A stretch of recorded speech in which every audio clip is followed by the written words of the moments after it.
Friends எல்லாத்துக்கும் வணக்கங்க. இன்றைக்கி நம்ம வர்னிஸ் கிச்சனில் ஒரு சூப்பரான குழந்தைங்களுக்கு ரொம்ப பிடிச்ச முட்டை பாஸ்தா தாங்க செய்ய போகிறோம். வாங்க எப்படி செய்யலான்னு பார்க்கலாம்.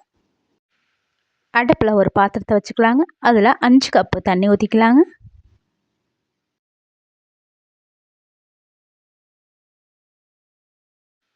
உப்பு 1 டீஸ்பூன் போட்டுக்கலாங்க. எண்ணெய் 2 டீஸ்பூன் ஊற்றிக்கலாங்க. தண்ணியை நல்லா கொதிக்க வச்சுக்கலாங்க.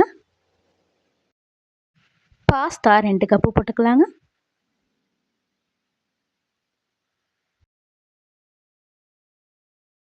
இப்போ இது எல்லாத்தையும் நல்லா மிக்ஸ் பண்ணிக்கலாங்க. நம்ம எண்ணெய் ஊற்றிருக்கிறதுனால பாஸ்தா ஒன்றுக்கு ஒன்று ஒட்டாதுங்க, நல்லா வெந்து வருங்க. இப்போ பாஸ்தா வெந்துருச்சான்னு கையில் எடுத்து அமுத்தி பார்ப்போங்க. நல்லா சாஃப்டாக வெந்திருக்கு பாருங்கள். இப்போ இந்த பாஸ்தாவை ஒரு வடித்தட்டு வச்சு தண்ணியெல்லாம் வடித்து எடுத்துக்கலாங்க. கடல் எண்ணெய் 4 டீஸ்பூன் ஊற்றிக்கலாங்க. ஒரு பெரிய வெங்காயத்தை பொடியாக நறுக்கிட்டு சேர்த்துக்கலாங்க. இதை நல்லா மிக்ஸ் பண்ணிக்கலாங்க.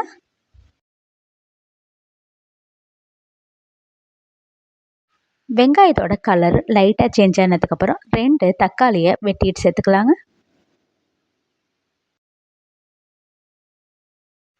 தக்காளியை நல்லா வதக்கிக்கலாங்க. தக்காளி 2 நிமிஷம் வதங்கினதுக்கப்புறம் 1 கப்பு கேரட் சேர்த்துக்கலாங்க. அதை நல்லா மிக்ஸ் பண்ணிக்கலாங்க.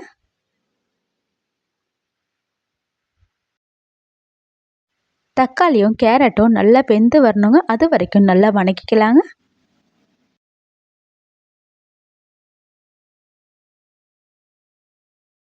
ஒரு டீஸ்பூன் உப்பு சேர்த்துக்கலாங்க. அதை நல்லா மிக்ஸ் பண்ணிக்கலாங்க. இப்போ உப்பு சேர்த்து வதக்கி விடும்போது நல்லா வெந்து வருங்க. கேரட்டு நல்லா வெந்துருச்சுங்க. இந்த ஸ்டேஜில் 1 கப்பு குடமிளகாய் சேர்த்துக்கலாங்க.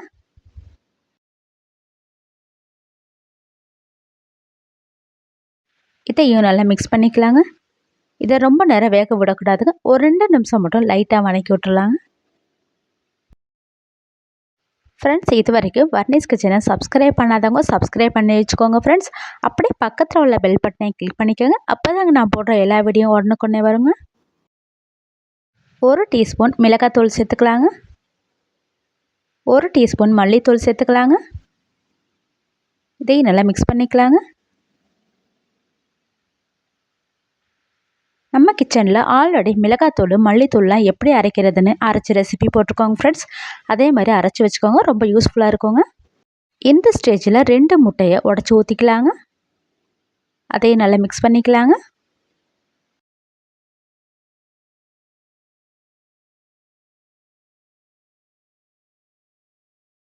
இந்த ஸ்டேஜில் வேக வச்சு வடித்து வச்சுருக்கிற பாஸ்தாவை சேர்த்துக்கலாங்க.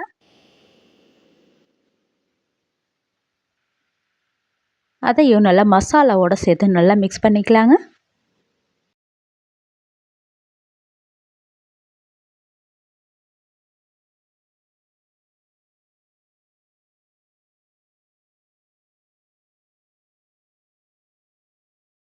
மூணு டீஸ்பூன் டொமேட்டோ சாஸ் ஊற்றிக்கலாங்க.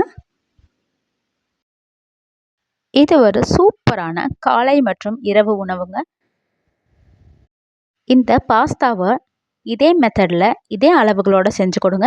வீட்டில் குழந்தைங்க ரொம்ப விரும்பி சாப்பிடுவாங்க ஃப்ரெண்ட்ஸ். வேணும்னு கேட்டு வாங்கி சாப்பிடுவாங்க. அந்த அளவுக்கு ரொம்ப டேஸ்ட்டாக இருக்குங்க. ரொம்ப சிம்பிளாகவும் செஞ்சிடலாங்க. காலைக்கும் நைட்டுக்கும் ஒரு சூப்பரான ரெசிபிங்க இது.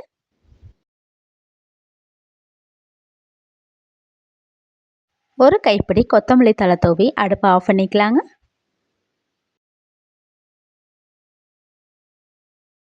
வர்னிஸ் கிச்சனை சப்ஸ்கிரைப் பண்ணுங்கள், லைக் பண்ணுங்கள், ஷேர் பண்ணுங்கள், ஃப்ரெண்ட்ஸ்க்கும் ஷேர் பண்ணுங்கள். நீங்கள் இந்த பாஸ்தாவை இதே மாதிரி செஞ்சு பாருங்கள் ஃப்ரெண்ட்ஸ். செஞ்சு பார்த்துட்டு உங்களோட எக்ஸ்பீரியன்ஸை கமெண்ட் பாக்ஸில் ஷேர் பண்ணுங்கள்.